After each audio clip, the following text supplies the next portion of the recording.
Hi, Jay. How are you? Hi, how are you? I'm doing well. Thank you so much for asking, and thank you so much for being on the show today. I really appreciate it. For sure, absolutely. I'm very excited to talk to you. And I'm very excited for our audience to get to know more about you and what you do. Guys, this is going to be such an exciting episode. I want to say it's kind of a delicious episode, but you'll see why in just a minute. But I will give it up to Jay to introduce themselves to you all. Okay, so hi, I'm Jay. I am I guess you could say, multidisciplinary designer, photographer, videographer. But I also am a content creator, and my focus is on kind of merging food with music and film in a Okay. very interesting way. Y'all hear that? She says interesting. I'm so excited not only to talk about that, and that's actually how I found out about you was through Mhm. TikTok and your content, but also let's go back to the first thing that you mentioned, disciplinary design. Get into that. What does that mean? What do you do with that? Okay, so my actual day job is, the reason that I'm able to shoot the way I am is For real. because my actual day job is I'm a graphic designer, videographer, photographer, and for the last, I guess you could say, 6 years, I worked as that full time. The last 4 years, I worked in advertising. So I worked for like a lot of big brands, Blue Diamond, Almond Breeze, Little Caesars. You might embarrassingly see me one day on like a Little Caesars TikTok or something like that. But yeah, so I did a lot of food content creation for like brands like that. And I kind of just got burnt out with corporate, and I was just like, okay, let me just try something else. Yeah. That's real. I'm saying Yes. that like I've been in corporate a long time. I'm 23. It's only been 3 years, and I understand the burnout for Yes. sure. Yes. Burnout is But real. that's So I got burnt out on that, and I was just like, okay, let me just try. Let me use my skills for my own, gain. yeah. And I mean, Mhm. like, that's not something easy to do, right? To just kind of walk away from things, no Mhm. matter how burnout you are. Like, just like you said, the reason why you're able to shoot, even the way you introduce the concept of, well, my day job is, the Mhm. thing that pays my bills. Well, because it's different. Your 9 to 5 isn't always aligned with what you're passionate about because it truly can be. It's a way to help me self sustain what I Mhm. want to succeed in and what I'm passionate about. And Yes. you shared all those companies that you worked for, like, little some slay, little blue diamond, a little almond breeze, y'all A little something. little something. But that's still a huge accomplishment of being able to do that and work in Mhm. those fields. I mean, like you said, it probably wasn't something easy to do, but it was something that gave you the means to do what you wanted to do. Absolutely. I would say, advertising is it's a tough game. It's a very stressful job. It can be high stakes sometimes, if you're working on big projects and stuff with big budgets and stuff like that, like it can just be a lot. So it really just kind of pushed me into utilizing my skills for my own food, Hmm. I guess you could say, business that I'm trying to start. Okay. Mhm. Well, let's talk about that. Let's talk about what that journey was like when you were starting to create things for yourself. How did that Mhm. come about? Well, I could be a chef. I just kind of lean more towards design and photography. Like I've always been into art, even when I was a kid. That's the first thing I learned how to do was be a photographer. So I was a photographer in high school. I was a Hmm. high school yearbook photographer, and then I went to college in New York for a little while. Hated it. Um, Dropped out. Taught myself how to be a graphic designer, and taught myself video. Taught myself editing, and it kind of evolved into a job. But I've always cooked. I've always been like super into cooking. Like I've always, invited my friends over and cooked. I've always made food for my family. I've always just cooking is like super, super something that just helps me decompress. Also, my father is a chef, so he taught me how to cook since I was 4 years old. Like he would put me on milk crates in the kitchen, and I'll be scrambling eggs at 4. So it's always been these two things have always just been woven together in my life, and it kind of just evolved into this. Like I said, I was working in advertising, and I did do a lot of what I do now for that particular job. So, like I said, I was making content for some food brands. One of the, I guess, kind of more taxing was the work I did for Blue Diamond, and like sometimes we would do recipes, and that's kind of how I got into, okay, I can shoot a recipe. I kind of know what that's. And so yeah, this is kind of just like a culmination of all my interests, but now I'm starting to listen to, I guess you could say, I'm gonna just go for my own passion. I'm gonna use my skills Mm, to go for my own passion, if that makes sense. So yeah. yeah. I mean, like, there are so many things that we can tap into right now. And I'm thinking in my brain of Mm-hmm. it's almost like how you talked about, you've always been into art in some way, shape, or form. But then Mm-hmm. also, you've also been cooking for like Yeah. the same amount of time. And I thought about when Mm-hmm. you said, yeah, I've always known how to cook. You knew how to cook, but you knew how to cook. Like, you know what I mean? Of you can cook in media, but you could also cook like literally in food. And the immediate image I got when you talked about sitting on milk crates was from Princess and the Frog when she was Mm-hmm. cooking. And so Exactly I that.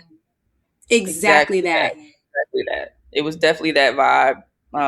Growing up, my dad would take me to work. So before I would, go to daycare or pre-K or even just elementary school, he would take me to work with him, and he would be making breakfast, and I would just, like I said, scrambling eggs, putting the bacon out, making biscuits, like all types of stuff. So yeah. Yeah. You even Mhm. put the visual in my brain, even in how you Mhm. describe, like, I was doing this, I was doing that, and that's a big part of world building in itself. Mhm. Nonetheless, your world building around food, like in your jobs or in those experiences that you've had, and how you shared, like for your example of Blue Diamond, like, well, this is where I learned to do this, this is where I learned to Mhm. do that. And Mhm. one thing I learned from someone was no matter if it's a good experience or a not so great experience, you will always take something and learn from it. And it sounds Yeah. like it's like cooking or food and art have kind of aligned to make your own kind of unique path that you're on right now or that you are looking towards continuing to build right now. Absolutely. And I will say also the storytelling element of it came from working in advertising as well, but also I'm super into films. Like I know you can see the posters behind me. That's something I'm very passionate about as well. Like, when I'm an old woman, I want to make horror films. I'm very passionate about black horror as well. So that element kind of came in within my time working in advertising, like that little the storytelling and kind of how it just connects to people in a different way. Um, Mm, yeah, if that makes sense. it does. Like, ooh, Mhm. you're gonna be the scariest old woman on the block. Ooh, okay. I'm gonna have to make sure I don't come nowhere near you, okay? Because you could do the things for cinema. I am Mhm. one of those people that I'm scary. I'm what black people would Yeah, call very scary. So, I feel you know, that. So no horror films for you. No, nah, but I support though. for sure. I I'll appreciate that. Appreciate that. exactly. I'll help fund it, but I'm not gonna contribute to the box office sales. That's why I gotta invest on the front end. I respect it. I respect it. It's not everybody's thing. Yeah, I respect it. Now, one thing I have invested in is your content because I think it is so cool what you do, but also how you narrate as well. So I would love for you to kind of take us through, what's your content? What Mhm. is your brainchild? Well, I would say the perfect example, I guess you could say, of what it is the first video I put out of Taste of Sound, which was the Pimp C shrimp recipe. I had that idea in my head for the longest time. And I'm like, okay, there's a way that I can relate. Because everyone, I mean, anybody can make a recipe video. I mean, we see it all the time. But how can I make this unique? How can I add storytelling? How can I take elements of things that I love, like such as music, such as hip hop, and incorporate it into a dish that makes sense. So I had the idea. I was like, okay, this line always makes me laugh in the song. Like it's like the super exaggerating. Like I eat so many shrimp, I got iodine poisoning. So I was like, how can I really like? How can I flip that into something cool? How can I take elements and really break it down like a thesis? Like, what is? How can I relate the elements of Memphis, the elements of Texas, the elements of hip hop in a way that makes sense. That's just not just I'm throwing something together. And then I came up with like, okay, he talks about shrimp. This is also a very southern song. What's more southern than barbecue? Um, we got the syrup. What is something that kind of might look like that? Blueberries. I'd never really seen a blueberry barbecue sauce like that. So I was like, okay, like that sounds kind of cool. Let me do that. But I just also I really think about it. Let's say like I'm writing a paper or something. What are you trying to say? Like, how are you going to relate this in a way that makes sense to other people? Like, I know it makes sense in your head, but how can you really like pull certain things and be like, oh, okay, that does make sense. So I really try to think of it like that. Like, if I really have to get up here and explain while I'm doing this, why are you doing this? How does this make sense? I feel like that was kind of Okay. long. No, because immediately in my brain, as soon as you started talking, I was like, ooh, this would be a good dissertation somewhere. Like someone, as soon as, Yeah. oh, when you said, oh, No, yeah, what mm-hmm, the one class that I really did enjoy in college, it was like a writing class I had. Very interesting professor. It was just this guy. He had like cool tattoos that related to like ancient wording. Like he was just really interesting like that. And he really kind of nailed into my head how to write a thesis, like how to like formulate an intelligent thought and be able to mm-hmm, explain it. yeah. So that's kind of like where I kind of get that from. And my mom's, she's a writer as well. My mom's a best-selling author. So it's kind of like, yeah, it's kind of just in me, as you could say. All of this sounds like it's in you. Yeah. Like, this is generational creativity from your dad cooking to your mom writing. I mean, Mhm. I feel like, they talk about genetics where like 50-50 of a parent, like, oh, you kind of look like, oh, you kind of look. Yeah, But genetically, though, you are genetically a 100% mix of creativity between what your parents' passions are. absolutely. And I'll say the music part comes from my mother and my grandmother as well. My grandmother, she passed away a couple of years ago, but she would collect records and she would play. That's how I know a lot about soul music. I know a lot about R&B. Like she would just play music 24/7. I have a lot of records from her, like Earth, Wind, and Fire, Marvin Gaye. Like she was also super into Mary J. Blige. So that, but also my mother, she was like into all types of music too. She was into pop music and like Madonna and like things like that. So I heard all these things, and then my father, he was like into like the Jadakiss and like like so. It's kind of like I get it from all over. Mm-hmm. Yeah. Ooh, like just listening to your story makes me want to see family trees described with each person's passion and their creativity. I want to see the evolutionary creativity trees. That's funny. I like that. I like that. You're really good at this. You're so kind. Look, let me think about what parent I got that from. Where did I get my funny gene from? I don't know. Hmm. Well, I think it's so cool just how you are able to really hone in on what you deem to be important. And Hmm. also, I want to talk about something else that you shared prior when just thinking about your first taste of sound and how you were putting it together, Hmm. especially in not only just writing it as a thesis, but even in the elements as well of thinking Hmm. about what have we not seen before. So you're bringing new things to the table. And immediately when you said, "Oh, I've never seen, some blueberry put in like barbecue," like Mhm. as a girl from Atlanta, Georgia, born and raised, when I say I'd be first in line for that blueberry barbecue sauce, Listen, I'd be first in line. I might have a recipe for you soon. I'm working on that. Okay? Yeah, I'm working on Y'all heard it here first.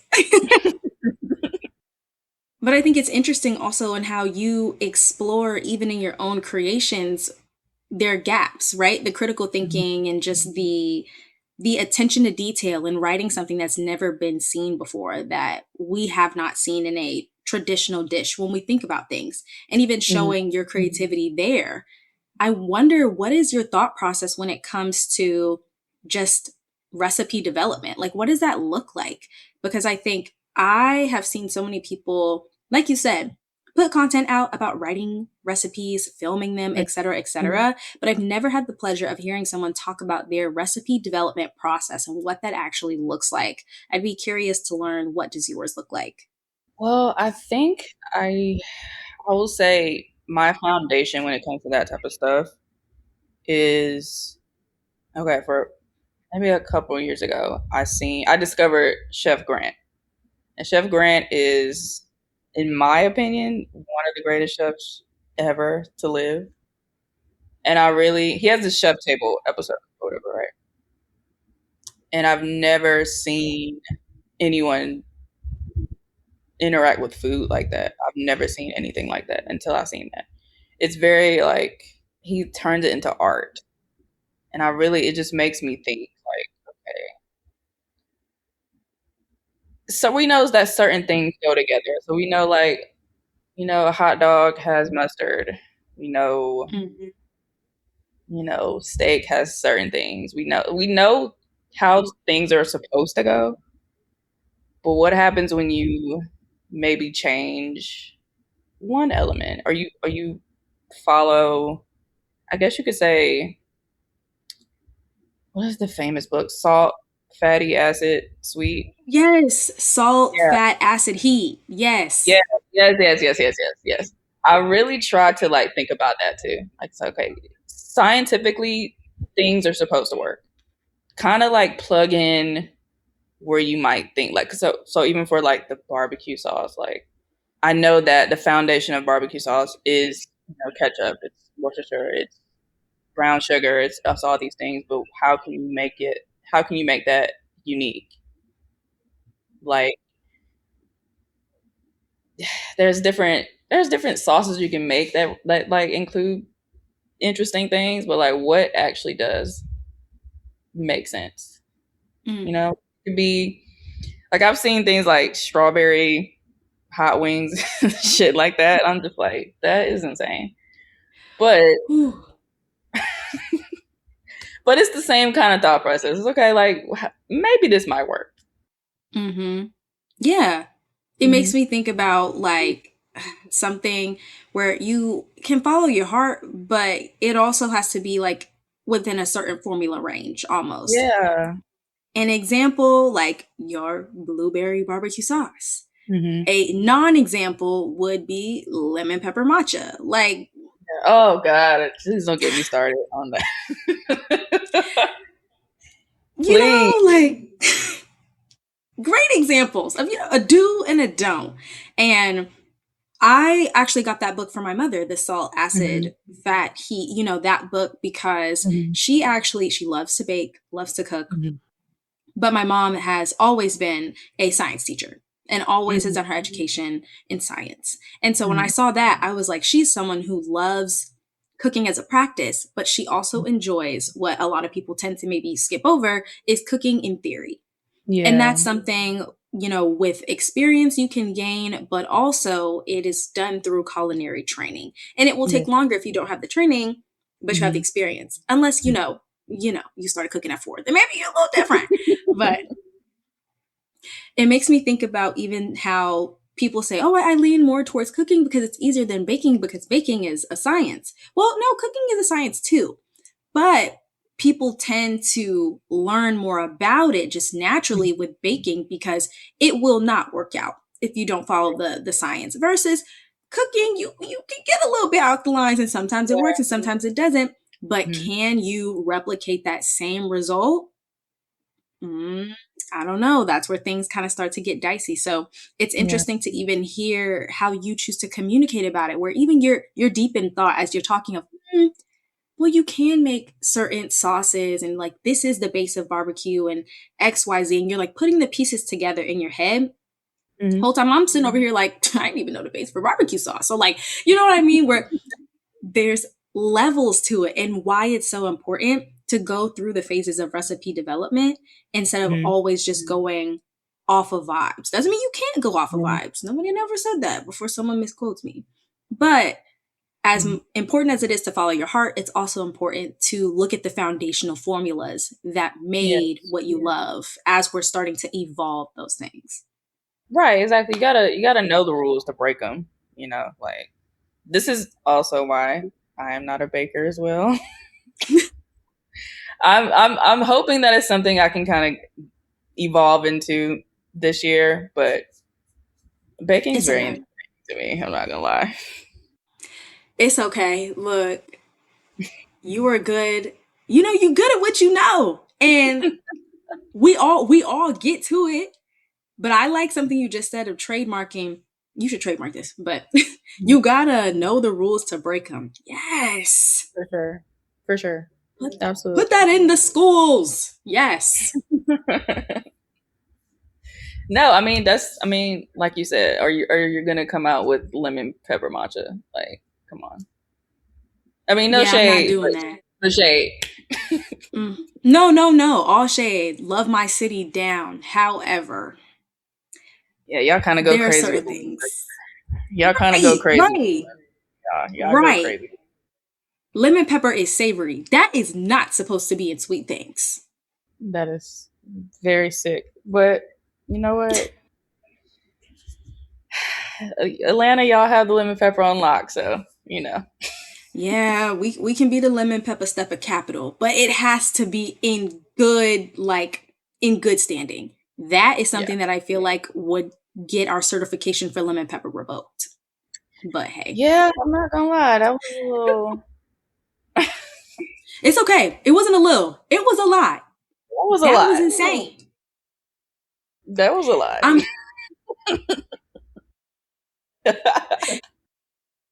I'm curious from your Mhm. perspective because you know how we over here we're very protective of our lemon pepper and different combos and Mhm. things, but I'm Mhm. curious from your perspective as a chef, what have been some of the best things like for you and your curation that you've ever Mhm. tasted that were unlikely combos as you've been kind of recipe developing or just cooking for fun? I will say, okay, like when someone asks me what my favorite thing to make is, right? Hmm. My favorite thing to make, and this is kind of an unlikely thing, but it is seared duck breast with it's like a sriracha curry, garlic, honey glaze Mm. that I put over it. And I learned that sauce when I've worked in kitchens before. Before I was like, I kind of switched back and forth between the two. So I'll work in kitchens for a couple years and then I'll go back to design or something like that. But I learned that recipe in a restaurant I used to work at around here. I'm from North Carolina, by the way, and it was used for a chicken wing recipe, whatever, right? Mm. But I was like, okay, how would this work on a seared duck breast? And it's amazing. Like it's honestly, I would never have a restaurant ever, but that would be on there. So I do like a seared duck breast with the glaze, and then I'll have like an arugula salad. I'll have like a orange vinaigrette with like some Mongolian fire oil, Whoa. ginger. Like it's like a really interesting dynamic. So Wow. I really go out the box sometimes. Sometimes. I was about to say, it sounds like all the time. We saying a lot of words and a lot of combos. I'm like, ooh, Yeah. I mean, I will say like everybody does think I eat bougie all the time, which I would say I do most of the time. I do most of the time, but I have a nice balance. There's nothing wrong with it. Look, I'm never going to be that person that's going to be like, no. I'm going to always be like, I'm a proponent. Yeah, yeah, I'll Yeah, be on the team. Mm-hmm. listen, you might be surprised at some of the things I like actually love. Mm. Well, you know what? Let's get into that and let's switch gears from food and let's go to music. Hmm. We talked a little bit about taste of sound. I'm curious if you had to put together a taste of sound for yourself, what would you Hmm. base it off of from a music perspective? And then how would that guide what you create tastefully from that perspective? Let's start with like, what's a favorite album? Ooh, okay. It's kind of like asking my favorite child, but but I will say, okay. Can I do three? Yeah. Okay, I'll say Amy Winehouse, Back to Black. Um, Marvin Gaye, I Want You. Uh, That third child let's fighting hard. It's like I want to say Channel Orange, but I also want to say Biggie. So I'm gonna go with Life After Death. Okay. No, you Okay. know what? No, I'm gonna do Ready to Die. Ready to Die, Biggie. So, you know what? Actually, scratch that. Okay. Yeah. So let's think about like what is a dish that you would create for each album. And it doesn't have to be like it could be an appetizer, it could be an entree, it could be a dessert, Hmm. it could be a drink. What would you do? Let's start with Amy Winehouse. Hmm. That just makes me think of like some type of fish and chips recipe, but like very. I'm not really sure how much I would elevate that, just because that's such a like a sad album, like. Mm. So it Mm. kind of just gives me like, we on the way home from the bar type, fish and chips Yeah. on the newspaper, like, Mm-hmm. thing. Maybe like like a really cool sauce, really cool dipping sauce, really cool tartar sauce or something like that. Mm. Um That's Marvin, interesting. yeah. I like how you Marvin Gaye, describe kind of like that, the notes of like, well, I was kind of sad. You in yeah. this world building, like I could see the diner in my brain with the beer next to Yeah, it. like Like your mind. Okay, you let's go. Let's go with you feel me Marvin. on this. You feel me on this. Um Marvin Gaye, I Want You. I feel like that just gives like soul food, but like in a very delicate type of way, just because it's such a like a smooth and emotional album, and it's just about love, and you know. And obviously, there's the famous album cover, the Sugar Shack. I just feel like what would they be serving in there while that album was playing? So first thing that comes to mind is like a nice some type of rib plate, or I have this recipe that I really love. It's like a coffee rub rib. Mm. It's one of my favorite things to make as well. So maybe something like that. Whoa. Like I could just feel like the element of coffee just kind of gives that depth, that piece of depth that's yeah. It's it's coffee. It has cocoa powder in it as well, Mm-hmm. and cocoa powder and coffee really bring out the flavor of like beef and stuff like that, and just meat, especially like when you're grilling it, and it's nothing like it. Okay, and it's nothing like that album. Sounds good to me. And okay, Ready to Die. I feel like that is like a pizza or like a cheesesteak or something like that. Like something real New York. I mean, I Hmm. know cheesesteak is Philly, but uh And also, that's like his first album. He wasn't really like rich then, or Mm. ever, for the most part.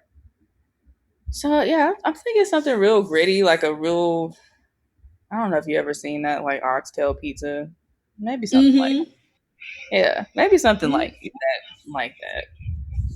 Or Yeah. even I could see like a burger, maybe Mm. something like that. Yeah. Okay. Hmm. So we got for Amy Winehouse, we got the fish and chips, pretty much on the Mm, classic side, but yeah, with a really good, unique tartar mm, sauce.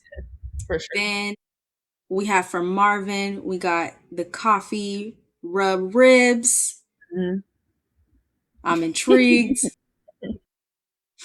And then we got for Biggie, either Mhm. oxtail pizza or a burger. Yeah, Okay. I'm going. I'm rocking with that. Mm-hmm. Yeah, I'm rocking with that. If they rocking with that. Yeah. That seems I don't know. That's three different Taste of Town episodes right there. I'm just thinking. Yeah, I might do that rib recipe. I might shoot that. I've been thinking about that for a couple weeks. I'm like, all right, it's summertime. Might need another barbecue recipe. I really love Yeah. that recipe, so I might do And I something with that. know I know we're not talking about photography, but the way that you describe things, I'm immediately seeing the visuals in my head. And to me, Yeah. I think that's a skill of being Mhm. able to communicate in a way where it allows people to dream, right? Mhm. Unintentionally.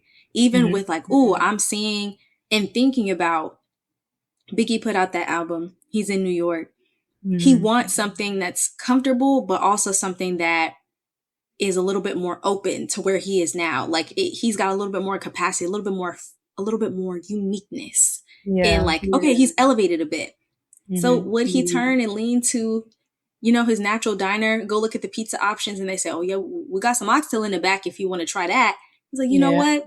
Yeah, I'm in the mood to do that. And it's like that nostalgic yet elevating piece that's needed for him. And him eating that, just being like, yeah, Yeah. I'm on my way. Like I could see that whole thing happening in my Mhm. head. You did that.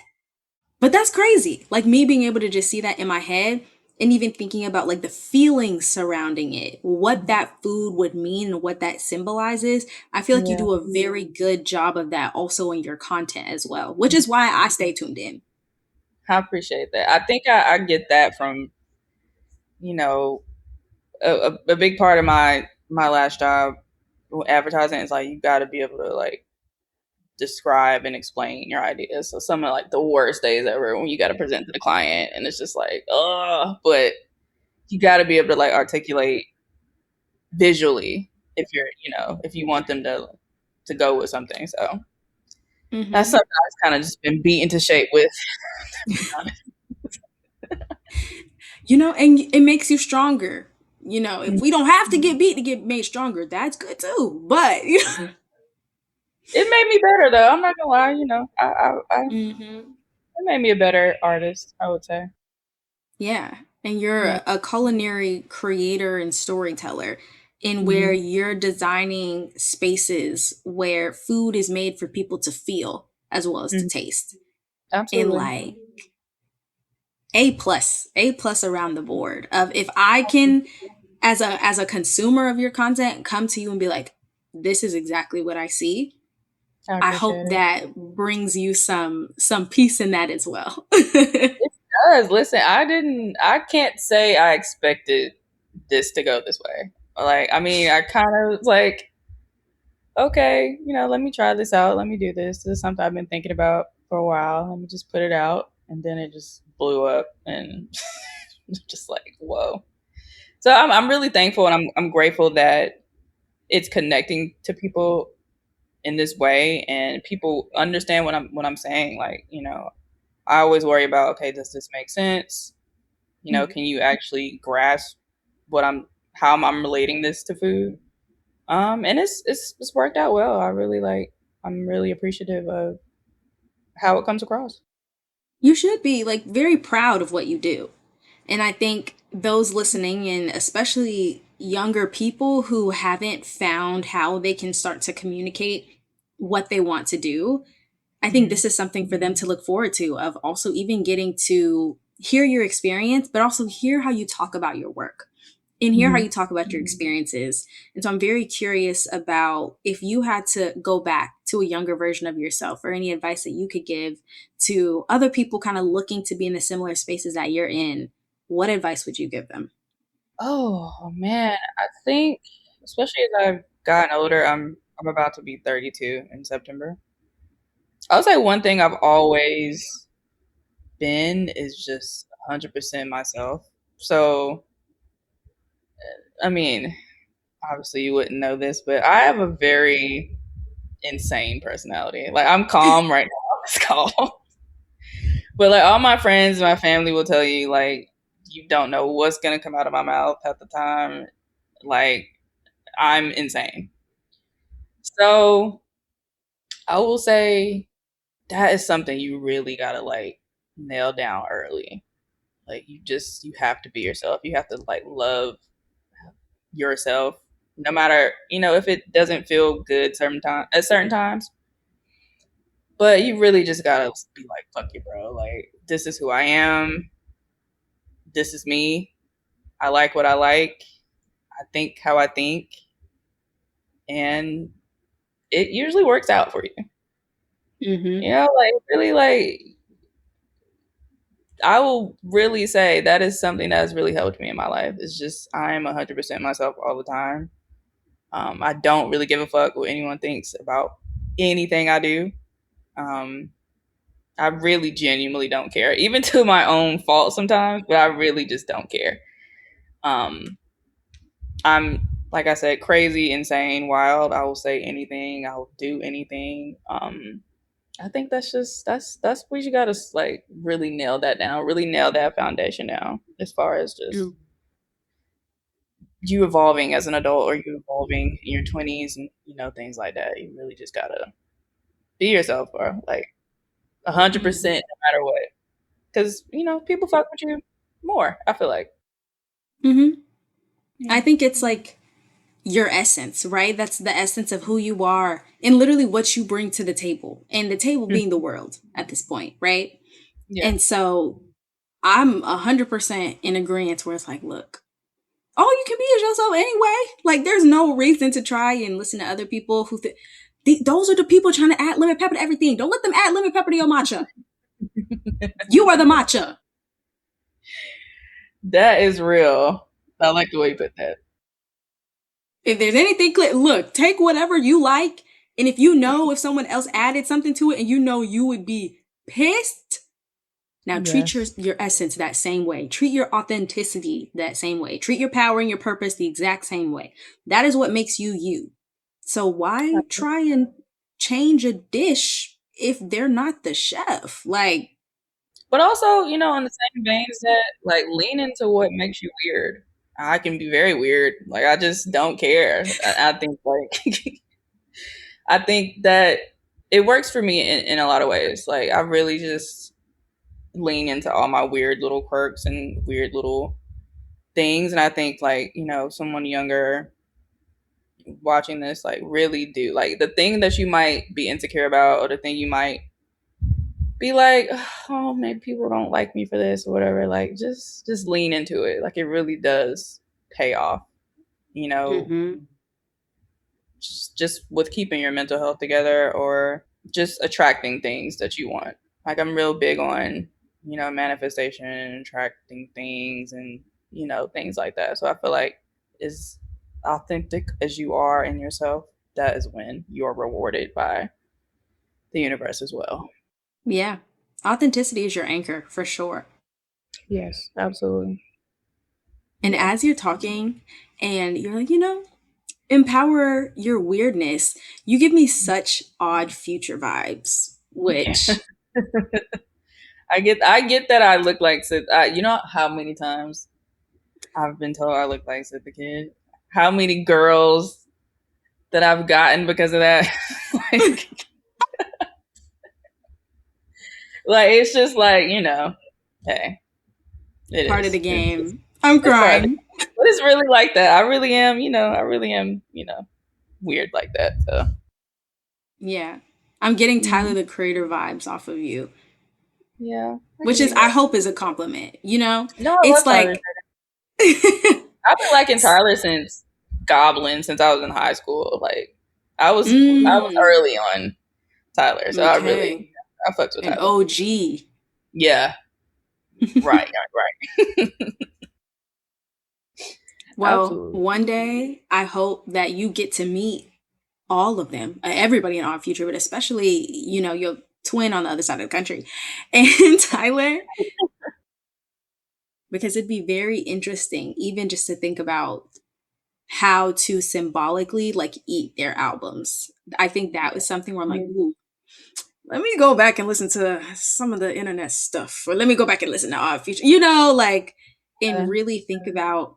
You're really gonna have me thinking about how I need to pair my food with my playlist, low key. Like, hmm. No, like psychology wise, like smell and sound and color, they really do affect the way you experience food and just in general. Like that's another reason that I use such bold color, just because you're attracted to, food visually. But also like, different elements and different colors, they really do affect you in different ways. So that's something I'm really, really into as well. Like that's kind of maybe where I'm also headed. Like I Mm-hmm. definitely want to do. So my plan, my goal is to do dinner parties Mm. based on these. So it will be based on albums, based on playlists, based on films, but also based on like color wheel and color theory. Mm. Um, so yeah, it's kind of like where we're going with this. And you know what? It makes sense why your whole brand is multi-sensory taste. That's the name, y'all, by the way. I know we haven't dropped it in the episode, but this is all making sense. Getting more to background. Absolutely, absolutely. That's the vibe we're going for here. I love that. I love that you even let us in a little bit on your plans and your future.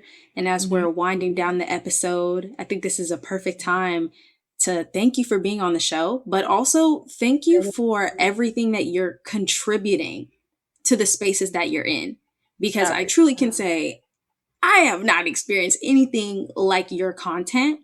And in the way that you do it, of where you do really think about all of the senses when it comes to storytelling, it. Hmm. and it feels effortless. It doesn't feel like, it feels like it's grounded in purpose, but it Hmm. almost feels natural and organic to me as the viewer, in making it easy for me to find ways to interpret it and like Hmm. feel it throughout my body.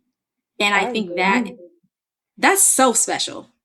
I really appreciate that. Like I really love that my intentions are being received in the way that I want them to be. Like I appreciate that because I It's really not do. it's not me. It's not just me. It's everybody who interacts with your content. I see it in the comments. I see it when I go to the website. I'm like, whoa, look at all these bright colors. Like, whoa, look at all this stuff. So Yeah. I really appreciate you also just showing that it's possible, of not only staying in your authenticity and staying in your weird and winding it into the things that you do, but also Hmm. showing how prior experiences can also lend towards giving you the perfect toolkit to build your passion in ways that you maybe couldn't have gotten without those things, or it may have taken a little bit longer to get to, because I think Yeah. that's something as well that younger people are starting to become more multifaceted at earlier Hmm. ages, Yeah. and they necessarily may not know everything that they want to do, but it's because they're just like, I'm just going to try things, but then they feel Mhm. like they end up wasting their time because I'm like, I spent so much time doing da da da da da. Trust me, No, don't. everything is gonna come back. Right. Don't, like, I was like, don't think that. Like, if I thought like that, I wouldn't be good at being a designer, photographer, and a videographer at the same time. Like, Mm-hmm. if you can do multiple things, do them. Like, do them. Somebody will pay you for it. Okay. Period. Or you can start Yes. paying yourself at some point. Like, Exactly. Exactly. For sure. well, thank you so much, Jay, for being on the show. I am so grateful for you just sharing your journey with us and your advice. Let us know how we can continue to connect with your work and continue to support you and celebrate you as you're moving forward. Well, you can definitely follow me on Multisensory Taste on TikTok, Instagram, also multisensorytaste.com, my website. I'm dabbling into, private chefing as well. So, if you want something cool, hit me up.